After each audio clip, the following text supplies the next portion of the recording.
Just feel inside. Feel inside. Feel whatever state you're in.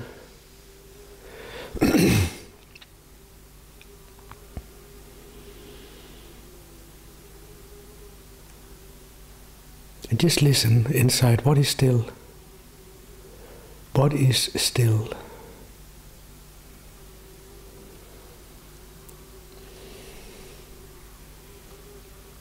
What is always still?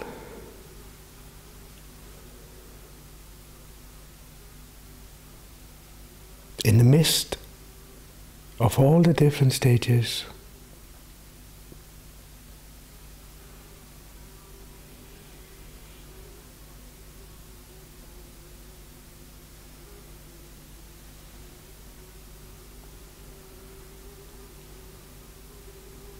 don't do anything, just look.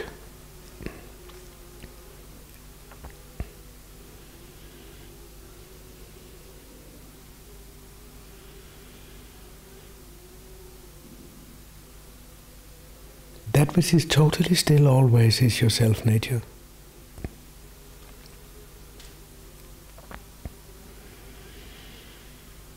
Is the one mind.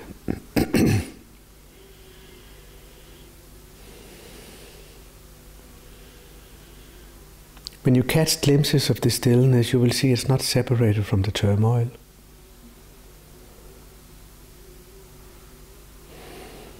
It's in the midst of it. It's in the midst of it.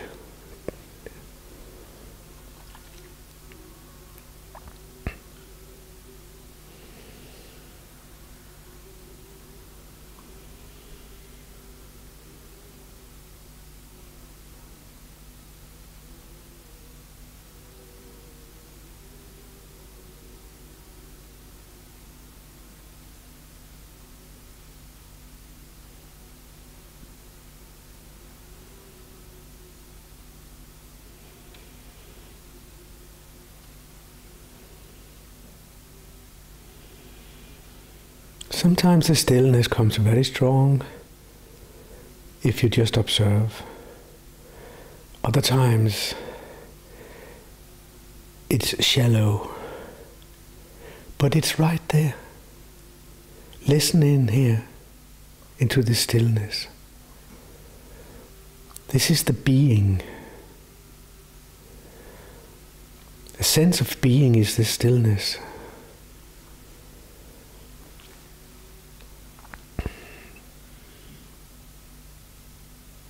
Don't just go here and observe.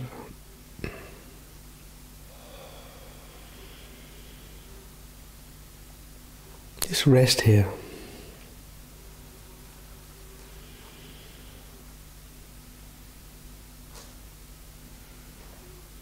In the sense, feel the stillness.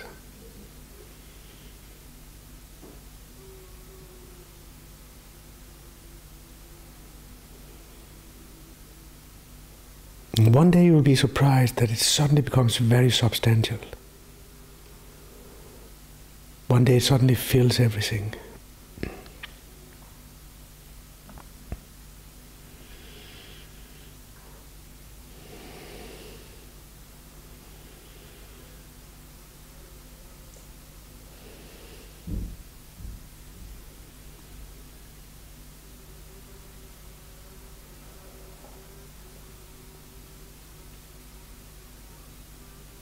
That stillness is always there.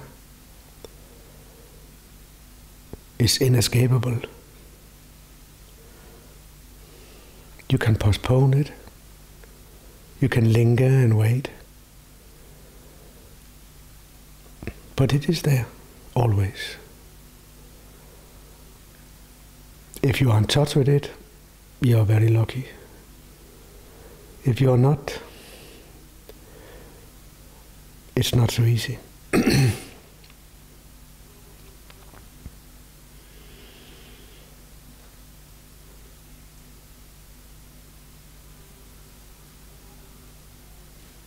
When you know that stillness, you know everything. Because everything is that stillness.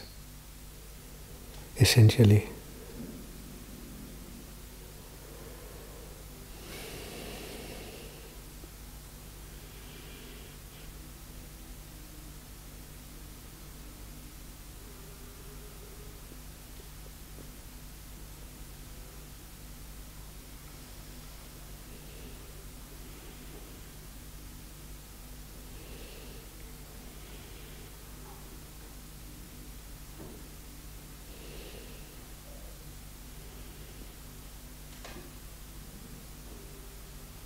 It's always there in the middle of the dance of experiences.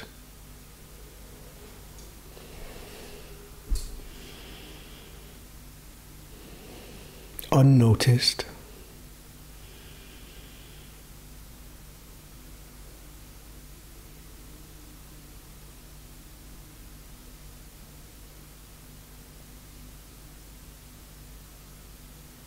When you touched it a few times, you know you just have to wait here. Just to be patient. And then it reveals itself again. As the mother of all things.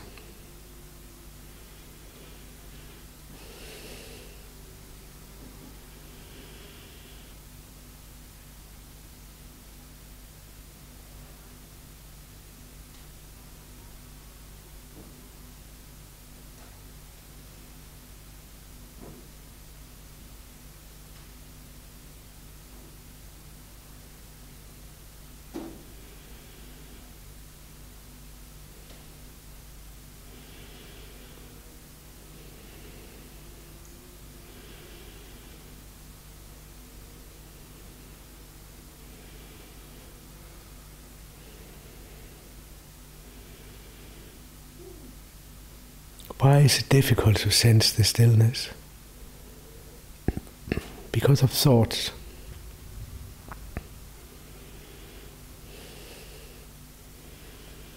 Because of the traffic of hopes and desires.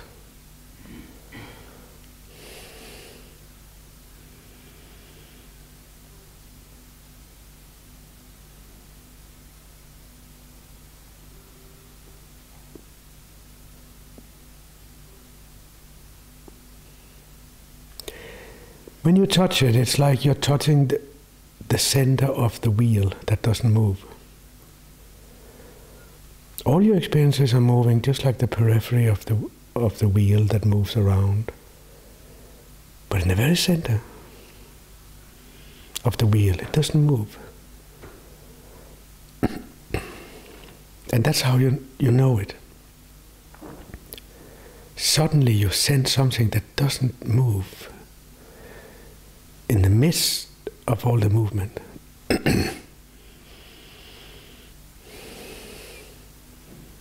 It's utterly, utterly simple. It's no hallelujah. But in the moment you touch it, you know you have never gone anywhere. You have always been.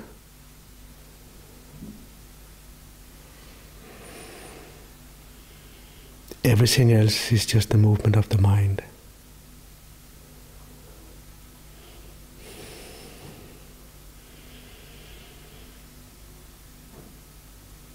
You cannot argue about it, you can just say to people, listen. Just be still.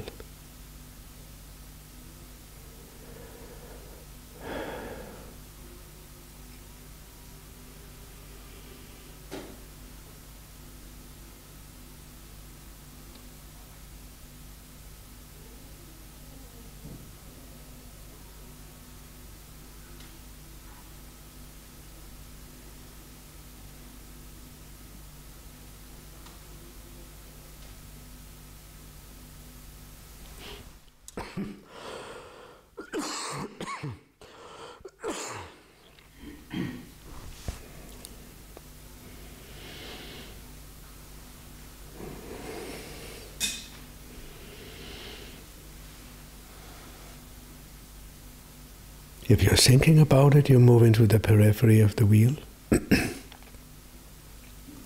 you miss it. if you just trust like a child.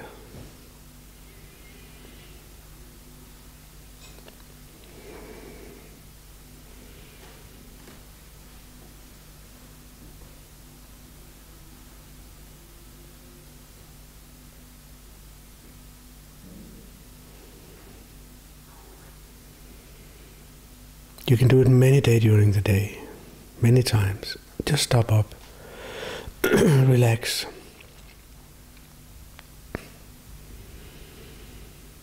And just know that even though it may not be so easy in the beginning, in this stillness, you suddenly touch the diamond.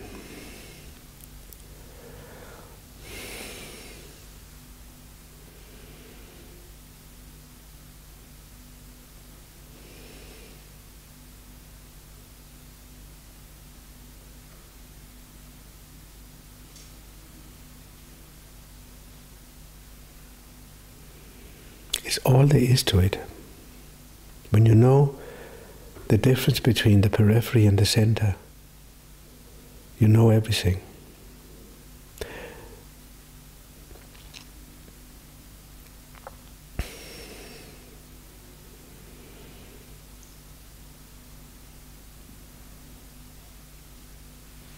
Silence your quest totally.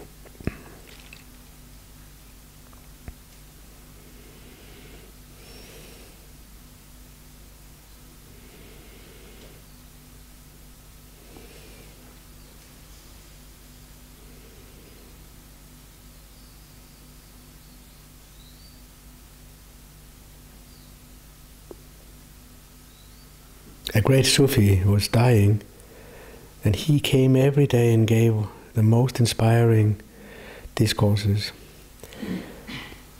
And all the followers had the feeling he was getting it from a big book in his room. And they all look forward to look into this book one day. And one day he died. And he had hardly died before they all rushed into the room and opened that book. It was full of empty pages. There was only one page that was written something on, and it said, when you know the difference between the container and the content, you have knowledge. That's what I talk about. Because the content is the same in all the containers. It is that stillness. The stillness is the content in all the containers, in all the forms and names. That is something you just see inside.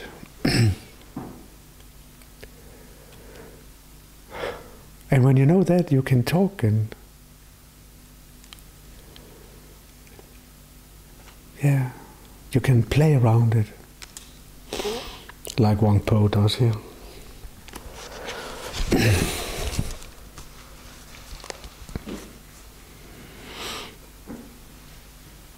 Our original Buddha nature is, in highest truth, devoid of any atom of objectivity. It is void, omnipresent, silent, pure. It is glorious and mysterious peaceful joy. And that is all.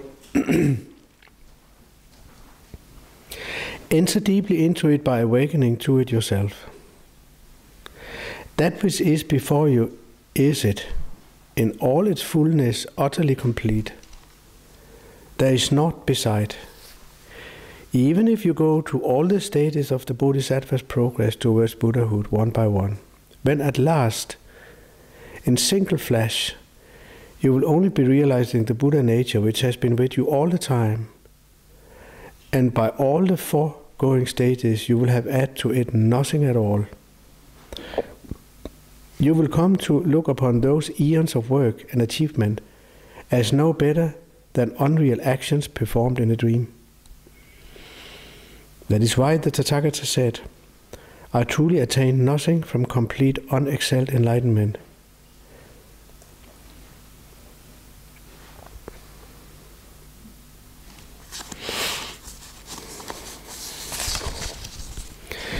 This pure mind, the source of everything, shines forever and on all with the brilliance of its own perfection.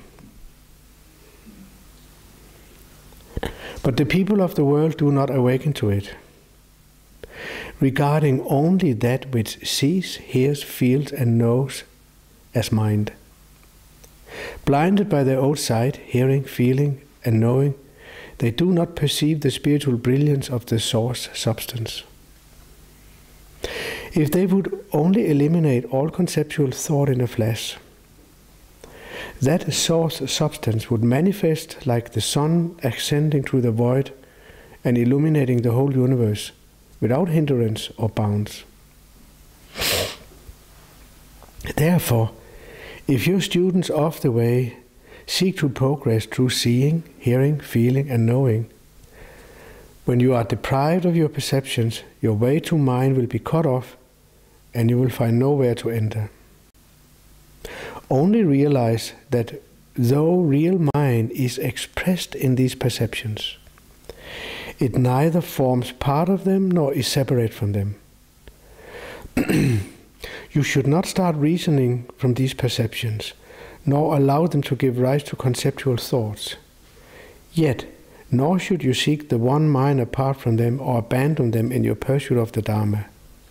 Do not keep them, nor abandon them, nor dwell in them, nor cleave to them.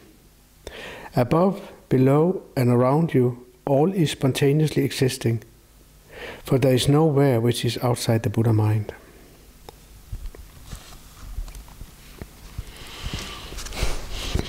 I just took a sutra from the Words of Fire of the Gospel Thomas, because you can see it's the same. Jesus said, "Know what is in front of your face, and what is hidden from you will be disclosed to you, for there is nothing hidden that will not be revealed." It's the same. It's always in front of your face. It's not really in front of your face because it's not separate from you. Don't misunderstand it. It's more intimate than anything, but it is always right there. Unbelievable close. If you're thinking about it, you're millions miles away from it. If you don't think about it, it is just at the tip of the tongue.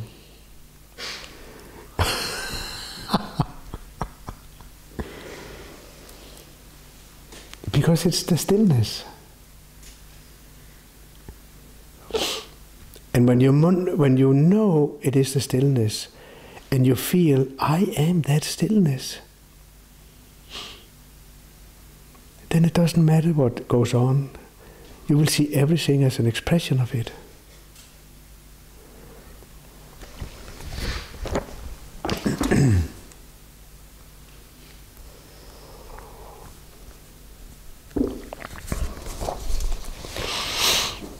Our original Buddha nature is, in highest truth, devoid of any atom of objectivity.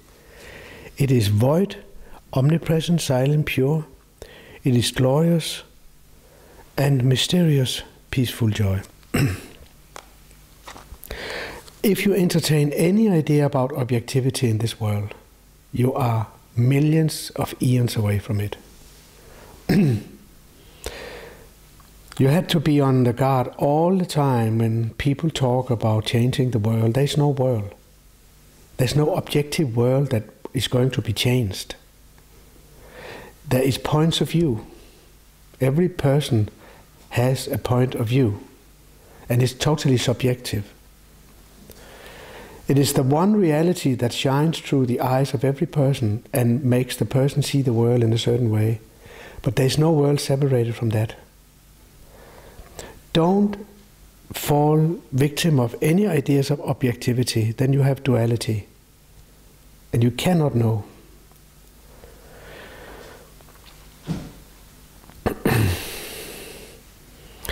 The whole world that you see is a projection of that light that shines in your heart. It's unbelievable, but you do it every night in the dreams. How do you create every night the dreams? You will say, oh yes, Nukunu, that is pure subjective, of course.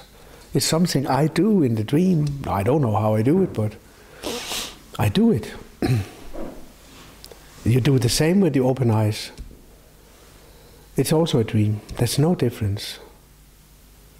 A little different here and there, but basically not. So don't cling, when you hear any kind of talks about something separate from you, existing by itself, separate from you, all these ideas about objectivity, you're miles away. That's why you have to be very careful when people talk about this world will be enlightened and everybody will be happy. There is no world, first of all, and there is no one to be happy or sad. Essentially, apparently yes. But to know the truth, you have to go beyond the appearance. How do you go beyond the appearance? By going into yourself. And just stop up and relax into what is, and you come into this stillness, always. And then, just to stay here, and one day you will suddenly know that all these books, you will suddenly know from your own experience. I know what he talks about. I know from myself.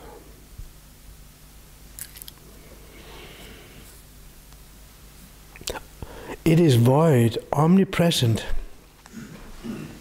silent, pure, it's glorious and mysteriously peaceful. Omnipresent is a very, very misunderstood idea because people believe that they will be present everywhere out there. And so they cannot understand, how can I be present out there? How can I be present out in the forest on the other side of the lake? Because they talk about objectivity. They cannot understand what omnipresent is. When you enter this silent stillness, there is something here that is the essential nature of every experience, and every experience is consciousness. It's not out there. So in that sense, you will be omnipresent in everything.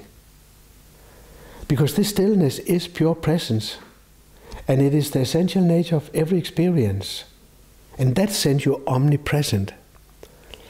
It is not that you disappear as an ego and you are floating in the forest over there and in the lake and in the kitchen, and it's not like that. And as long as you entertain any idea about objectivity, you cannot understand a single word of all this. So the first step is to go beyond the duality of me and you and realize this stillness. Then you will know what it is, and you will know it's glorious. It's mysterious, peaceful joy. It is whenever you touch this silent center, it is, and then you're in Maya again. But you know now that it is the stillness. But Maya is still here with all the challenges.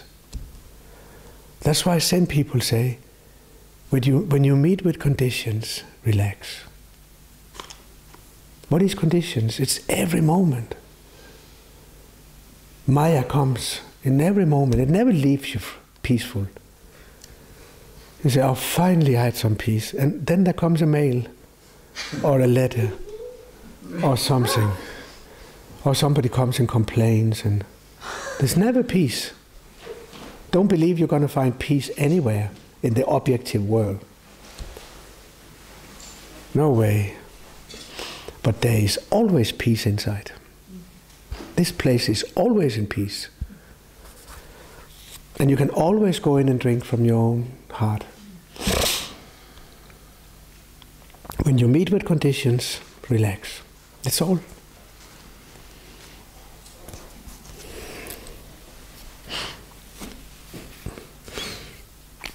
It is void. It means it cannot be talked about. It It doesn't belong to our ideas about time and space. It's beyond this. It's omnipresent. As I said to you, you will not know what omnipresent is unless you go beyond objectivity. Silent, pure, it is glorious and mysterious, peaceful joy. And that is all. That's true. And that is all. Enter deeply into it by awakening to it yourself. When you rest in this stillness, this awakening will come. Suddenly it just comes. That which is before you, is it, in all its fullness, utterly complete. Whatever is right in front of you, is it. But it appears differently.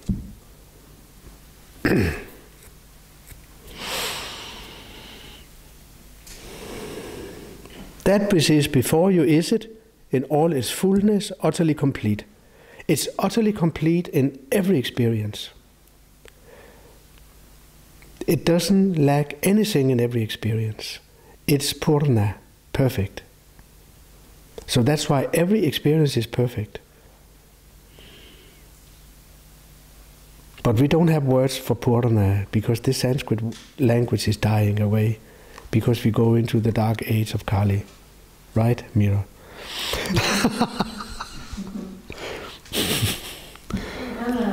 Often starts with this purna. Yeah, it's such a great mantra. Purna, purnamidam, purnat, purnasya, purnama. It means perfect, not in our ordinary sense that it is different from imperfect. It is just absolutely perfect.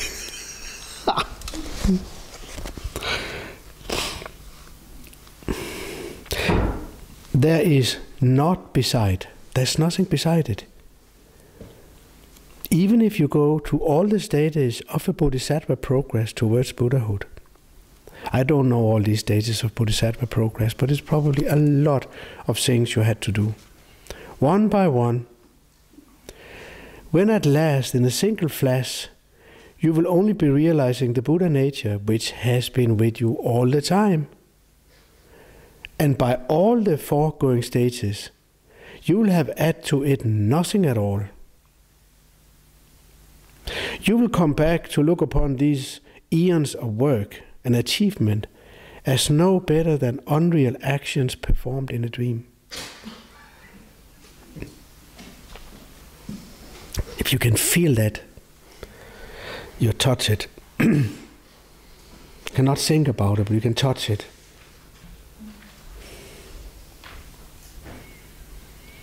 That is why the Tathagata said, I truly attained nothing from complete unexcelled enlightenment.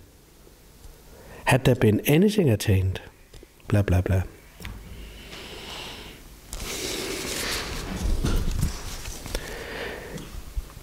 This pure mind, the source of everything, shines forever and on all with the brilliance of its own perfection.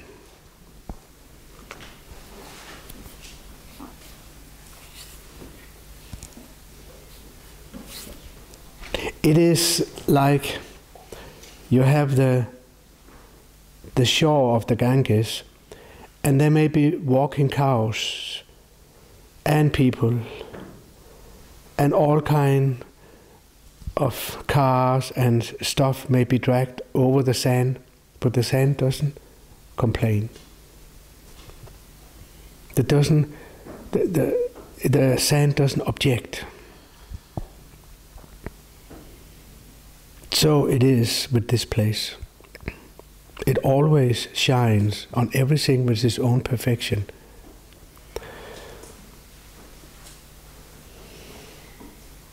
But the people of the world do not awake to it,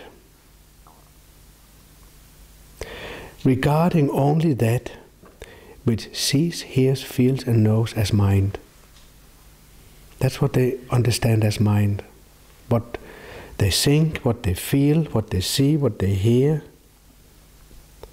They don't know the essence of the mind. They are attached to forms and names. Blinded by their own sight, hearing, feeling, and knowing, they do not perceive the spiritual brilliance of the source substance.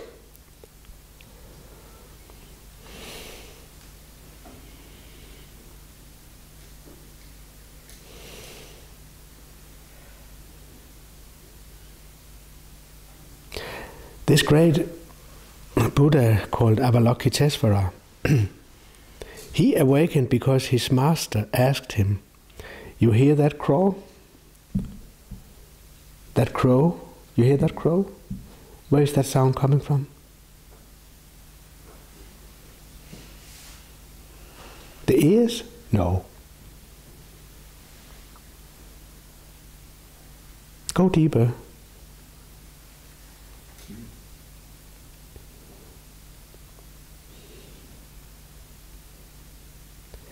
So Avalokitesvara in one instant just traced back the radiance to the source, to the stillness.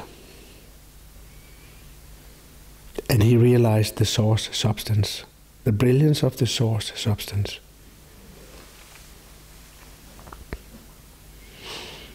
That's enough. You hear that crow? That crow? Where is that sound coming from?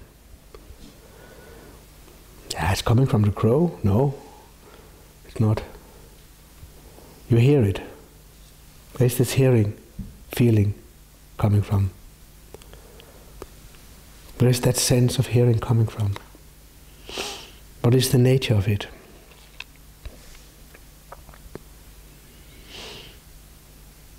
If they would only eliminate all conceptual thought in a flash, that source substance would manifest itself like the sun, ascending through the void and illuminating the whole universe without hindrance or bounds. Therefore, if your students of the way seek to progress through seeing, hearing, feeling and knowing, when you are deprived of your perceptions, your way to mind will be cut off and you will find nowhere to enter.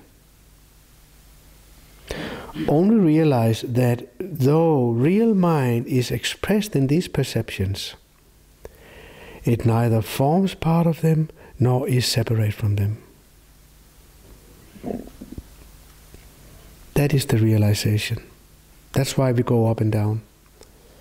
Only realize that though real mind is expressed in these perceptions,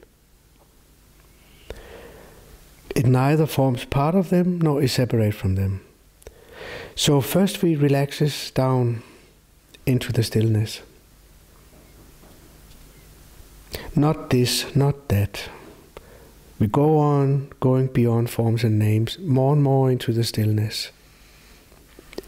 More and more into the darkness, so to say. Into the soft darkness of stillness. Into this velvet, soft darkness that is totally dark and totally unmoving. And just relaxing deeper and deeper. And suddenly, it's free. Everything is free. Just in one instant, it's all free. And then you look out and you see, good Lord, it's all myself. It's all my true nature. Wherever I look, whatever I see, whatever I perceive. So only realize that though real mind is expressed in these perceptions, it neither forms part of them nor is separate from them. That's an incredible good statement.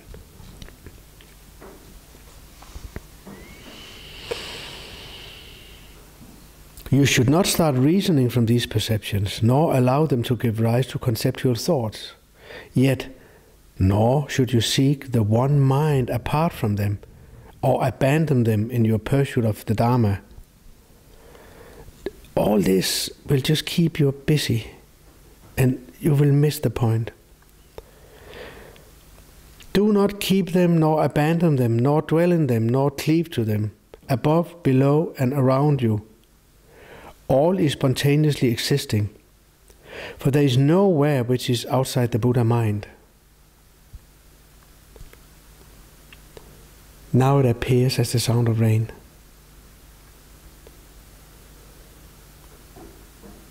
Now it appears as cracking of the roof. That's how the dance goes on. On and on and on it goes. And it's all this perfect, brilliant stillness, essentially.